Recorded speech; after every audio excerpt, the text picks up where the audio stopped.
ठीक है। तो ठीक है, एक तो वो मिस प्रिंट वाली बात अभी पूछूंगा मैं तुमसे, क्योंकि तुम लोगों ने अगर स्लाइड पढ़ी होगी तो तुम्हें पता होना चाहिए। हाँ, तो यहाँ तक थे हम। हमने पढ़ा लाइमन बाल्मर ब्रैकेट पास्चन पीफन, यही था ना। Yes sir. तो यस सर।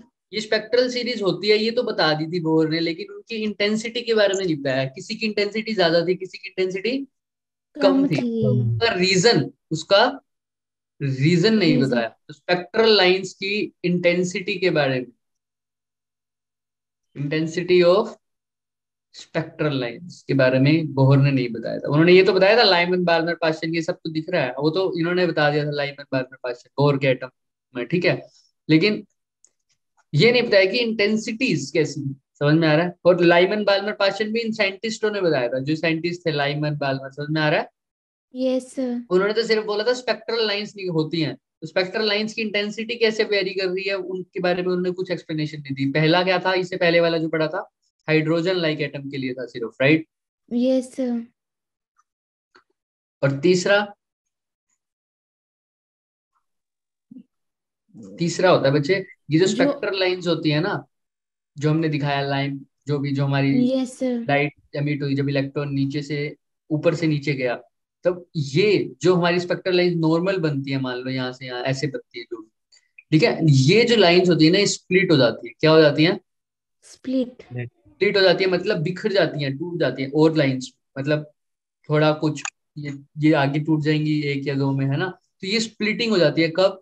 जब इसको मैं एक्सटर्नल इलेक्ट्रिक फील्ड और एक्सटर्नल मैग्नेटिक फील्ड में रखता हूँ। समझ में आ रही है? ये स्पेक्ट्रल लाइंस की क्या हो जाती है? स्प्लिटिंग हो जाती है, स्प्लिटिंग जब हो मैं जाती है। इलेक्ट्रिक और मैग्नेटिक फील्ड में रखता हूँ एक्सटर्नली। तो ये भी बोहर ने नहीं बताया था कि ऐसा क्यों होता है। तो जब इलेक्ट्रिक फील्ड में स्प्लिटिंग होती है तो उसका एक इफेक्ट होता है स्टार्क इफेक्ट, है ना। Yes sir. तो ये सब हमने अभी करना नहीं है बिल्कुल भी, समझ में आ रहा है। बस हमने को ये पता होना चाहिए कि क्या नहीं बताया था। एक तो हाइड्रोजन लाइक एटम है, और उसके अलावा किसी के बारे में नहीं बात हो रही थी। दूसरा इंटेंसिटी ऑफ स्पेक्ट्रल लाइन, तीसरा स्प्लिटिंग ऑफ स्पेक्ट्रल। समझ में आ रहा स्प्लिटिंग। है? Yes sir. किसी को कोई डाउट यहाँ तक? No sir. ठीक है। हाँ, और एक बच्चे ने बोला भी है मुझे, नाम मुझे नहीं पता। चलो देखते हैं। हाँ, तो ये क्वेश्चन करना बच्चों एक बार, क्वेश्चन दिख रहा होगा सबको। Sir. As per Bohr model, the minimum energy required to remove electron from the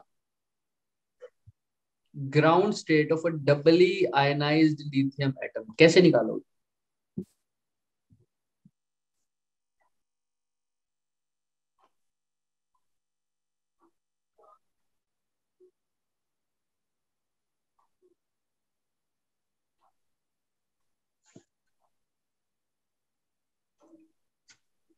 बताओ। सर एनर्जी, फॉर्मूले से। फॉर्मूला क्या था बताओ, वही तो मैंने पूछना तुमसे। E is sir equal E not divided by N square Z square. Two N square Z square कहाँ आएगा? मल्टीप्लाई में आएगा ई नॉट के साथ सर। सर यहाँ आएगा। Yes sir. हाँ जी। ठीक है, वेरी गुड। जो जो ये समझता है वो बिल्कुल ठीक है। हमने पिछली बार जब मैंने अभी देखा तो गलती से हमने यहाँ पर इसको कहाँ रखा हुआ था, डिवाइड में लिखा हुआ था। चलो, किसी को डाउट नहीं है ना मतलब? No sir. हाँ, सर फिर तो ठीक है। ये देखो यहाँ पर मैंने कहीं पर लिखा था, मैंने चेक भी, मैंने उसको अंडरलाइन भी किया था आज। ये लिखा है यहाँ पे। हाँ, ये दिख रहा है। Yes sir. Yes sir. Hmm. Yes sir. ये कहाँ पर आएगा? ऊपर आएगा। रिप्लाई में। तो मैं तो चेक करता हूँ अपनी स्लाइड, तुम भी चेक किया करो और पूछा करो, ये सब चीजें समझ में आ रही है? Yes sir. Yes sir. हाँ, चलो फिर अब तो सोल्व हो जाएगा। बताओ कैसे करोगे आप सोल्व ये?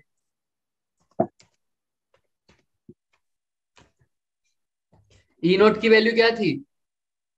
13.6 माइनस का वन बाई 13.6। 3/6। -13.6 है ना अभी हमने। ठीक है। और एन स्क्वायर क्या है? 3 है, 3 का स्क्वायर हो सोच लो जाएगा। थ्री सोच का लो, N N square. N N square, N square बच्चे n। And Z ground square. State तो एन की वैल्यू क्या हो जाएगी? 1। 1। वन और जेड स्क्वायर की वैल्यू? 3। 9। 3 9 हो स्क्वायर क्या हो जाएगी। जाता है? 9। 9। 9। सोल्व कर लो, आंसर आ जाएगा। डी आएगा सर। कितना आ जाएगा? डी आएगा। कर लोगे सोल्व या यस। करके हाँ दिखाएंगे जी। अभी? No sir. बस फिर हो जाएगा। डी आ जाए सबका। 14 9 जा क्या यस होता है? 54 और 13 9 जा?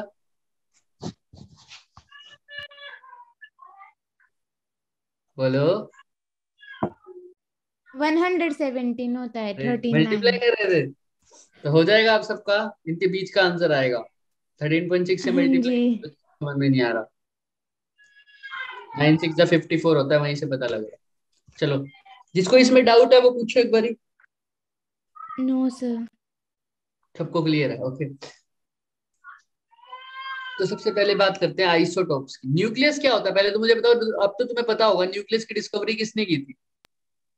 जेम्स चैडविक ने की थी। बायो वाले नहीं, इधर इधर आ जाओ। सर रदरफोर्ड ने की थी। रदरफोर्ड। समझ में आ रहा है? जो यस बेसिक हमने पढ़ा था ना, रदरफोर्ड एक्सपेरिमेंट। यस सर, पढ़ा था। हाँ, अल्फा स्कैटरिंग एक्सपेरिमेंट। ठीक है। जेम्स चैडविक, वाओ अच्छा नाम है, ये भी सुना हुआ नहीं बायो। सर, वो न्यूट्रॉन की थी। Sorry neutron. सॉरी। चले हम आगे। Yes yes sir. Sir. Yes sir. चलो, रदरफोर्ड की बात होगी। न्यूक्लियस होता क्या है ये हमने पिछले चैप्टर में पढ़ लिया था पहले ही, right? Yes yes sir. Atom का सारा मास यहाँ कंसेंट्रेटेड था, है ना, यही सब था, राइट? सर। यस और सर। इसके अंदर कौन कौन से एलिमेंट, कौन क्या क्या होता है इसके अंदर, न्यूक्लियस के अंदर? प्रोटॉन और प्रोटॉन्स न्यूट्रॉन। और प्रोटॉन न्यूट्रॉन। प्लस न्यूट्रॉन, और इन न्यूट्रॉन। सबको मिला के हम क्या बोल देते हैं? न्यूक्लियस। न्यूक्लियंस। न्यूक्लियन। यस समझ में सर। आ रहा है? ये भी समझ हाँ में आता जी। है, यस। न्यूक्लियस के अंदर न्यूक्लियॉन्स होते हैं। अच्छा, अब हाँ जी। इन्हीं से रिलेटेड एक टर्म्स है, आइसोटोप्स, आइसोबार्स एंड आइसोटोप्स। क्या होती है ये तीनों चीजें? आइसोटोप। आइसोटोप्स होते हैं जो सेम एलिमेंट के होते हैं और उनका सेम एटॉमिक नंबर होता है but different mass same number होता है। Atomic number, very good. Different atomic mass. Mass mass number. Number. Mass number. Mass. समझ में आ रहा है? Yes sir. Yes sir. Example दे सकते हाइड्रोजन के 3 आइसोटोप्स है ना वो। हो? है ना, हाइड्रोजन हील। हाइड्रोजन का ड्यूटेरियम था, ड्यूटेरियम और प्रोटॉन नॉर्मल वाला, deuterium. Right? Yes sir. Very good. Isobars क्या होते हैं इसके एग्जांपल से समझो। ये पोटेशियम है, ये कैल्शियम है, ये मैंने आइसोबार्स में बोला। तो कैसे आइसोबार्स क्या होंगे पहले तो? एटम्स ऑफ सेम एलिमेंट्स होंगे या डिफरेंट एलिमेंट्स होंगे? डिफरेंट डिफरेंट एलिमेंट्स होंगे। क्योंकि देखो, एक पोटेशियम है एक कैल्शियम है, तो एटम्स ऑफ डिफरेंट एलिमेंट्स और जिनका क्या हो? Mass. Mass different. Number same same हो। Mass mass number number same हो और atomic different. Number different. Atomic number different. ये तो सबको समझ में आता है। Yes yes sir. सर। इसके एग्जांपल भी समझिए। 20 था सब, तो लगभग इसका भी 40, लगभग इसका भी 40, लेकिन इसका क्या है? 20, इसका 19, राइट? Yes sir. इधर आ जाओ। आइसोटोन्स क्या होते हैं? जिनमें डिफरेंट एलिमेंट होते हैं और same number of neutrons same होते नंबर हैं। Of neutrons. इनका क्या होगा? Same number of. Neutron. Neutron. समझ में आता है? न्यूट्रॉन्स, न्यूट्रॉन्स कैसे निकालता हूं मैं? A minus Z. Z. Z. Z. तो अगर ये 12 है, ये 6 है, तो इसके न्यूट्रॉन्स कितने हो गए? 6। 12 6। हो माइनस गए। 6 यानी 6। हाइड्रोजन, नाइट्रोजन का एटॉमिक नंबर 6 7। 7। 7। तो इसके 7। न्यूट्रॉन्स कितने होंगे? 13 माइनस 7, 6। 6। तो 6। दोनों में एटॉमिक नंबर क्या है? सॉरी, दोनों में 6 न्यूट्रॉन्स क्या है? न्यूट्रॉन 6 है। Same, neutron same. है ना? तो ये आइसोटोन्स हो गए। क्या हो गए? आइसो। आइसोटोन्स। ये तो सब बेसिक आइसोटोन्स। है ना, आइसोटोन्स हो गए। अच्छा, अब बात आती है, क्वेश्चन ये आता है हमारे पास बेसिकली सबसे पहले कि रेडियस ऑफ द न्यूक्लियस बताओ sir. Radius of the nucleus जब भी निकालना होता है ना, याद रखना ये बहुत इंपॉर्टेंट चीज है। ये किसके प्रोपोर्शनल होता है? A to the power 1/3। 1 one by by. 3 और ए क्या होता है तुम सबको पता है? मास एटॉम। नंबर। मास। क्या होता है? मास मास। नंबर। और आर नोट सर एक कांस्टेंट होता है जिसको इंपीरिकल कांस्टेंट बोलते हैं, और उसकी वैल्यू सर ये होती है। तुम इसको ना भी याद रखना चाहो तो तुम ऐसे लिख सकते हो इसको, तो फर्मी मीटर लिख दो। लगभग 1.1 फर्मी मीटर। फर्मी क्या होता है? 10 to the power 10 minus. Minus 10 to the 15। power minus 15। समझ में आ रहा है?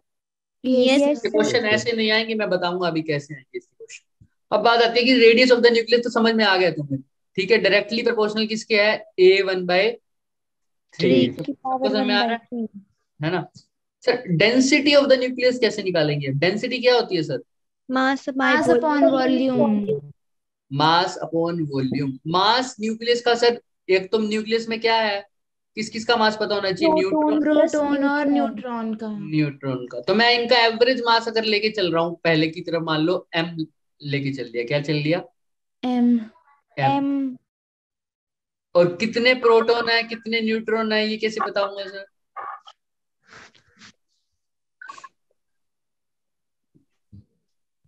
सपोज करो कितने प्रोटॉन है, इन सबको मल्टीप्लाई भी तो करना होगा ना। अब मैंने यस सबका मास एवरेज मास ले लिया, मतलब न्यूट्रॉन का भी मास m ले लिया, प्रोटॉन का भी एम m ले ले लिया। लिया। ये कैसा मास है? एवरेज मास है। समझ में आ रहा है सबको? यस। हाँ, तो यस सर। अगर तो एक न्यूट्रॉन का मास m है, तो अब ये किसका मास हो गया? ये न्यूक्लियन का मास हो गया। किसका मास हो गया सबसे पहली बात तो? न्यूक्लियॉन्स। Nucleon nucleons. में दोनों चीजें बात होगी, प्रोटॉन भी हो गया और न्यूट्रॉन भी हो गया। न्यूट्रॉन। तो अगर मैं एक ऐसा एलिमेंट पकड़ रहा हूं भाई जिसके पास टोटल न्यूक्लियस के अंदर कितने हैं? 4 न्यूक्लियन है। 4 क्या है? न्यूक्लियन। इसका मतलब समझ न्यूक्लियॉन्स। रहे हो? ऐसा भी हो सकता यस। है उसमें 2 न्यूट्रॉन हो और 2 ही दो प्रोटॉन। प्रोटॉन। प्रोटॉन। ऐसी भी रेशियो हो सकती है। मैं लेकिन क्या बोल रहा हूँ, 4 क्या है? न्यूक्लियन। तो एक न्यूक्लियन का मास अगर m है तो 4 न्यूक्लियन का क्या हो जाएगा सर? 4m। 4m। 4m हो जाएगा। तो यहाँ पर मैं n लिख देता हूँ। n मतलब हो गया number of nucleons. Nucleons. Nucleon. किसी को यहाँ पे डाउट हो रहा है? No no sir. Sir. Divide by volume, अगर मैं इसको लगभग सर्कल मानूं तो 4/3 pi R R cube. Cube. r cube, यही लिख सकते हैं सर। Yes yes sir. तो m n अपॉन में 4/3 पाई r की जगह ये लिख सकता हूँ क्या sir? r0 a 1/3। Yes yes sir. Sir. Yes sir. चलो सर इसमें होल का क्यूब होगा। क्यूब भी होगा। अभी अभी करेंगे, बिल्कुल बिल्कुल, थैंक यू।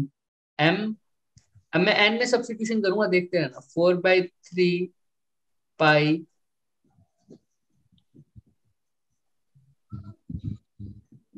r0 a का क्यूब और a का क्यूब ऐसे ही आएगा। यस ए सर, ए ही सर आएगा। एक ए एक ही की आएगा, पावर वन सिंपल ही है। आएगी। आएगा सिर्फ ए ही 1। ये। आएगा। समझ में आ रहा है? Yes yes sir. Yes sir. Sir. अब मेरी बात बताओ मुझे एक चीज, अब मैं m n की जगह क्या लिख सकता हूँ बताओ मुझे पहले तो।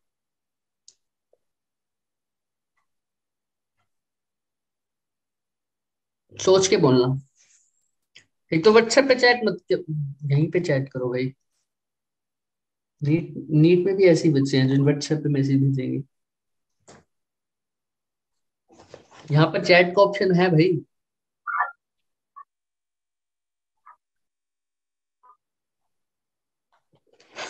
एक क्या होता है मेरे पास? मास नंबर। मास नंबर का मतलब समझते हो? Yes sir. क्या होता है मास नंबर का मतलब? सर मैंने कितना? इसको टोटल ऑफ न्यूक्लियॉन्स। हाँ बोलो बोलो, तुम बोलो बोलो बोलो। द मास नंबर टोटल का नंबर, मतलब number of protons and neutrons. Number number of of protons and new neutrons. Neutron. Neutrons. Number of protons and neutrons, यही होता है यस। भाई। हम a माइनस जेड करके क्या निकालते हैं? M neutron. निकालते हैं। Neutrons neutron. ना, यही निकालते हैं ना। किसी का एटॉमिक मास नंबर और एटॉमिक नंबर को माइनस करते थे तो नंबर ऑफ न्यूट्रॉन्स आता था। अभी हमने पिछली स्लाइड में देखा भी है सर। Yes yes. 12 में से 6 माइनस किया है। तो अगर मैं ऐसे लिख दूं सर, a क्या होगा सर? ये नंबर ऑफ प्रोटॉन्स है सर। z मतलब नंबर ऑफ प्रोटॉन्स या एटॉमिक नंबर, दोनों सेम बात है भाई। अगर यस कार्बन 6 है तो इसके अंदर कितने प्रोटॉन्स है सर? 6 प्रोटॉन्स है ना। 6 है। तो मैं यस। इसे बोल सकता हूँ ये नंबर ऑफ प्रोटॉन्स है और ये नंबर ऑफ न्यूट्रॉन्स है। तो मैं ऐसे लिख सकता हूँ सर, ये a हो जाएगा हमारे पास z प्लस एन मतलब। नंबर ऑफ न्यूट्रॉन्स, है ना। जी। यस। तो ये हमारे पास a है। तो नंबर ऑफ, ये इसको मैं बोल सकता हूँ न्यूक्लियॉन्स। Yes sir. तो न्यूक्लियॉन्स की जगह क्या लिख सकता हूँ मैं? ए। लिख सकता हूँ यहाँ सर, यस। ये a से ही कट जाएगा सर, कट जाएगा। Yes sir. हाँ जी। तो कोई डाउट है? No sir. तो अब डेंसिटी क्या मास नंबर पे डिपेंड कर रही है सर? बिल्कुल नहीं। No sir. किसी को दिख रहा हो कर रही है तो मुझे प्लीज बताए, और मैं आगे फिर क्वेश्चन भी करेंगे इसका। किसी को दिख रही हो तो नो सर सर। नहीं। चले आगे। हाँ जी।